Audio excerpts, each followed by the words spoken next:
Timing आ जाएगा, बस चालू हो जाएगा 1-2 घंटे, फिर दबाएंगे, वो जब बंद हो जाएगा मतलब माने फिर किसी को दबाना है, लाल को ही? हाँ, फिर लाल को दबा देंगे बंद करने के लिए? हाँ, लाल को दबा देंगे। थोड़ा सामने इधर उधर घूमिए, सामने जाइए।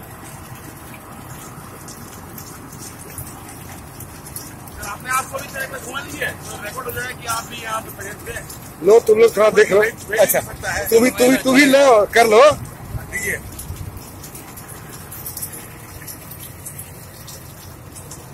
उसके सामने रखो तब ना पता चलेगा। हाँ, वो तो बात सही है। सामने दिखाओगे तब ना कि मतलब वो मैं देख रहा हूँ।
बताया था, कोई लेकिन खुल गया था, समझे ना, हो गया बस।